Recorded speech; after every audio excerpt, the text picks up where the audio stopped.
Mid day breaking చూస్తే గుంటూరులో కలరా కేసులు కలకలం రేపుతున్నాయి. నగర వ్యాప్తంగా 3 కలరా కేసులు నమోదైనట్టుగా అధికారులు తెలిపారు. రామరెడ్డి తోటలో 1, ప్రగతినగర్లో 2 కేసులు నమోదయ్యాయి. దీంతో ప్రజలు భయాందోళనకు గురవుతున్నారు. అయితే స్థానిక అధికారుల తీరుపై కలెక్టర్ అన్సారియా ఆగ్రహం వ్యక్తం చేశారు. వెంటనే వైద్య శిబిరాలు ఏర్పాటు చేయాలంటూ ఆదేశించారు.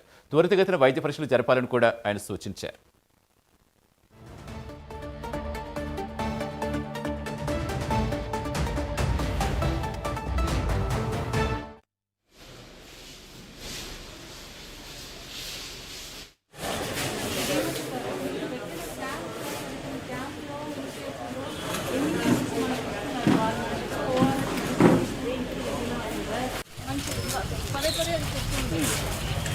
ఈ మొత్తం 8 లైన్లు అసలు 8 లైన్లు తిరిగా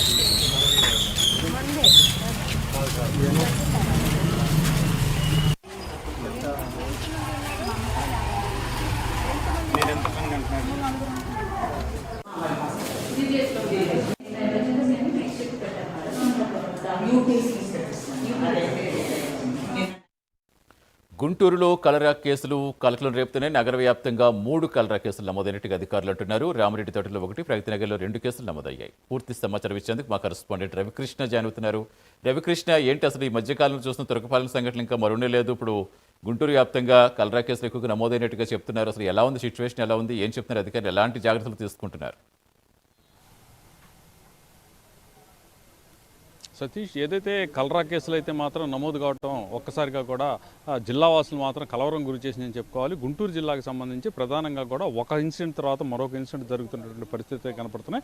మొన్న ఏదైతే తురకపాలెంకి సంబంధించి తురకపాలెంలో అసలు ఆ వ్యాధి ఏంటో కూడా నిర్ధారణ కాకుండా కూడా 40 మంది చనిపోయినటువంటి క్రమం. ఆ తర్వాత ప్రజెంట్ అయితే మాత్రం డయేరియా రావటం, కలరా రావటం అనేది మాత్రం తీవ్ర ఆందోళన కలుగుతున్నటువంటి పరిణామం అయితే చెప్పుకోవాలి. ప్రధానంగా కూడా ఎవరైతే మెడికల్కి సంబంధించి హెల్త్ సిబ్బంది ఉన్నారో ఆ మెడికల్ సిబ్బంది కూడా దీనికి సంబంధించి మాత్రం వాళ్ళైతే మాత్రం పెద్ద ఎత్తున ఈ కలరా కేసులకు సంబంధించి, అదేవిధంగా కూడా డయేరియా కేసులు ఏవైతే ఉన్నాయో వాటి మీద మాత్రం పూర్తి స్థాయిలో కూడా వాళ్ళైతే ఫోకస్ చేసినటువంటి పరిస్థితి కనపడుతుంది. మొన్న వారం రోజుల నుంచి జీజీహెచ్లో అయితే మాత్రం కలరా డయేరియాకి సంబంధించి పాత గుంటూరు, ప్రగతి నగర్, అదేవిధంగా కూడా రామరెడ్డి తోట నుంచి పెద్ద ఎత్తున కూడా జీజీహెచ్లో అయితే జాయిన్ అయ్యారు. ఈ పరిస్థితుల్లోనే వాళ్ళందరికీ కూడా ప్రత్యేక వార్డుని ఏర్పాటు చేయడం జరిగింది. ఆ సందర్భంగా మనం ప్రైమ్ 9 న్యూస్ అయితే మాత్రం సూపరింటెండెంట్ రమణతో మాట్లాడినప్పుడు మాత్రం ఆయన చెప్పింది ఏంటంటే, ఈ వాటర్ కంటామినేషన్ మూలాన ఈ డయేరియా వచ్చింది, అంతేకాని కలరా కాదు అన్నట్లుగా కూడా ఆయన చెప్పాడు. తర్వాత వచ్చినటువంటి వాళ్ళు ఎవరైతే డయేరియాతో వచ్చినటువంటి వాళ్ళకి అన్ని రకాలైనటువంటి టెస్టులు నిర్వహించిన తర్వాత వచ్చిన రిపోర్ట్లో మాత్రం 3కి డయేరియా ఉన్నట్టు కూడా, ఈ కలరా ఉన్నట్టు కూడా ఫిక్స్ అయినటువంటి నేపథ్యంలో ఒక్కసారిగా కూడా జిల్లా యంత్రాంగం అయితే మాత్రం పూర్తి స్థాయిలో అలర్ట్ అయ్యి ప్రజెంట్ అయితే మాత్రం ఎక్కడైతే పాత గుంటూరు, ఈ ఏరియా మొత్తం కూడా పాత గుంటూరుకి సంబంధించింది కొంచెం స్లమ్ ఏరియాగా ఉంటున్న పరిస్థితి.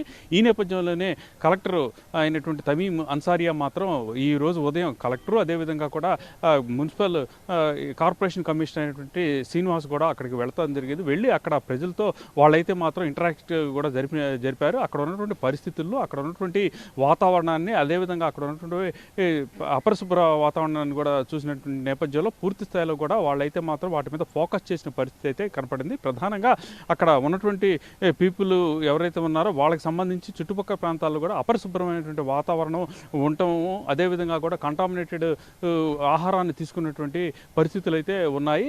అంటే ఇప్పుడు డయేరియాకి సంబంధించి డయేరియా అయితే కొంతవరకే ప్రాబ్లమాటిక్గా ఉంటుంది, కానీ కలరా కనుక ఎఫెక్ట్ అయితే మాత్రం కలరా అనేటప్పటికి పూర్తిగా కూడా అది బ్యాక్టీరియాకి సంబంధించింది, బ్యాక్టీరియా వైరస్కి సంబంధించింది.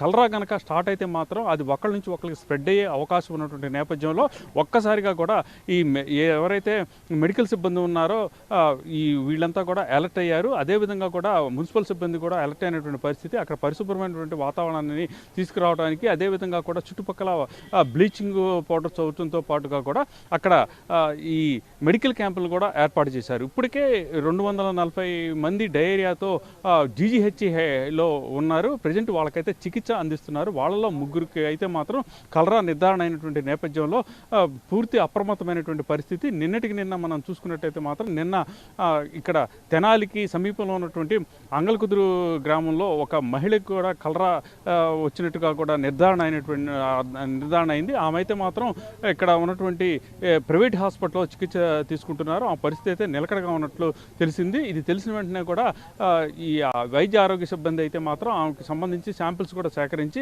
నిర్ధారించే పనిలో అయితే ఉన్నారు. ప్రజెంట్ సిచ్యువేషన్ కనుక చూసుకున్నట్లయితే మాత్రం కలెక్టర్ కూడా ఎక్కడికక్కడ పూర్తి స్థాయిలో కూడా తమీమ్ అన్సారయ్య ఆదేశాలు అయితే జారీ చేశారు. ప్రధానంగా కూడా కోడళ్లలో ఉండేటువంటి ఏవైతే ఈ పానీపూరీస్ కానీ అదేవిధంగా కూడా స్ట్రీట్ వెండర్స్ సంబంధించినటువంటి ఆహార పదార్థాలు ఉంటారో వాటినన్నిటి కూడా పూర్తి స్థాయిలో కూడా నిషేధిస్తున్నట్లు చెప్పారు. అదేవిధంగా కూడా పీపుల్ కూడా వాళ్ళకి అవసరమైనటువంటి వాటర్ను మాత్రం ఖచ్చితంగా కూడా కాచి చలాచి తాగాల్సిన పరిస్థితి అయితే ఉందని చెప్పినటువంటి ఈ నేపథ్యం. దీంతో ఒక్కసారిగా కూడా అక్కడైతే మాత్రం హెల్త్ కాన్షియస్ పెరిగినటువంటి పరిస్థితి అయితే కనపడింది. ప్రతి ఇంటికి వెళుతున్నారు. అదేవిధంగా కూడా డయేరియాతో బాధపడుతున్నటువంటి వాళ్ళు ఎవరైతే ఉన్నారో వాళ్ళందరినీ కూడా తక్షణం జీజీహెచ్కి తరలిస్తున్నారు. జీజీహెచ్లో టెస్టులని కూడా చేస్తున్నారు. వాళ్ళలో కలరా సిమ్టమ్స్ ఉన్నాయా అనే దాని మీద మాత్రం కల్చర్ టెస్టులు అయితే చేస్తున్నటువంటి పరిస్థితి అయితే ఉంది. ఎప్పటికప్పుడు ఎవరైతే ఆ ఏరియాలో ఈ వాంతులు మోషన్స్ అదేవిధంగా కూడా ఈ వామిటింగ్స్తో బాధపడుతున్నటువంటి వ్యక్తులు ఎవరైతే ఉన్నారో వాళ్ళని అయితే వెంటనే గుర్తించేందుకు ఆశా వర్కర్లు కూడా సిద్ధమైనటువంటి పరిస్థితి కనపడుతుంది. ఈ మెడికల్ క్యాంప్తో పాటుగా కూడా ఇంటింటి సర్వే కూడా చేపట్టారు. ఇంటింటి సర్వే చేపట్టి ప్రజెంట్ అయితే మాత్రం అక్కడ ఉన్నటువంటి పరిస్థితులన్నింటినీ కూడా తమ అండర్ కంట్రోల్లో తీసుకున్నారు.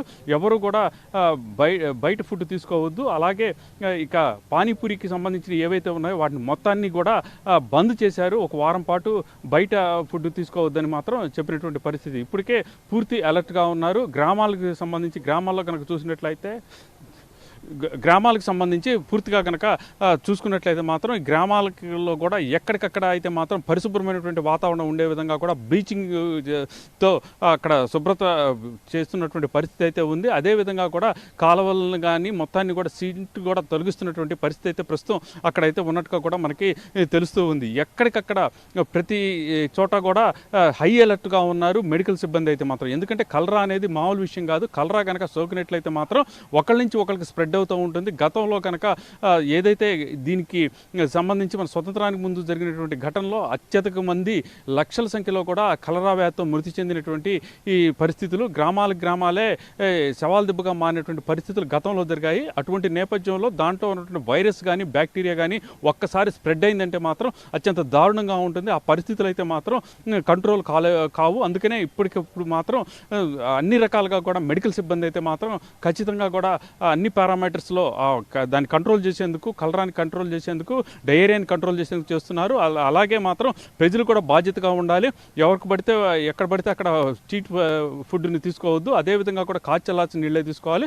ఈ ఇంట్లో చేసినటువంటి ఆహార పదార్థాలనే ఆహారంగా తీసుకోవాలని చెప్పి చెబుతున్న పరిస్థితి. ఇప్పటికే అన్ని చోట్ల కూడా మెడికల్ ఎమర్జెన్సీ పరిస్థితుల్లో కనపడుతూ ఉన్నాయి. అన్ని చోట్ల ప్రజెంట్ అయితే మాత్రం కలరాకి సంబంధించి ఎవరైనా సరే డయేరియా వచ్చినట్టు తెలిస్తే మాత్రం వాళ్ళని ఖచ్చితంగా కూడా వాళ్ళకి కలరా టెస్టులు కూడా నిర్వహిస్తున్న పరిస్థితి అయితే కనపడుతూ ఉంది. Right, thank you Ravikrishna.